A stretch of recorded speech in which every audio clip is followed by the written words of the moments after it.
are berries, but strawberries are not.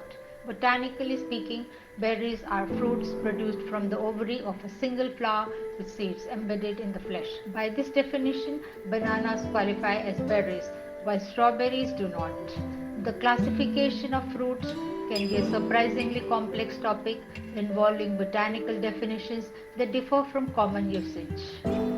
The terms berry, fruit, and others are defined quite specifically in botanical contexts. Botanically, a fruit is a mature ovary of a flowering plant, usually containing seeds.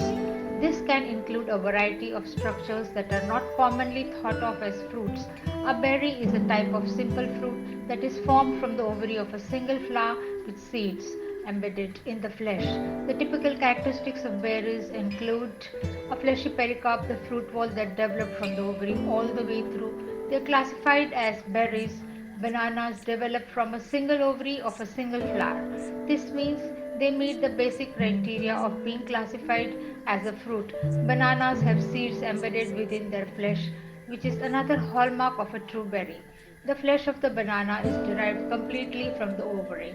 Like berries such as grapes and tomatoes, the entire pericarp of the banana is fleshy, which qualifies it as a berry under botanical definitions. Banana type true berry, single ovary of a single flower, fleshy pericarp, seeds which are embedded within the flesh. Why strawberries are not classified as berries?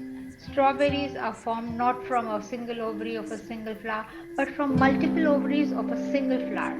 Each tiny seed on the outside of a strawberry is actually an individual ovary from the flower, thus making strawberries aggregate fruits rather than simple berries. Strawberry is not derived from the ovary but from the receptacle that holds it. This makes it an accessory fruit rather than a true berry.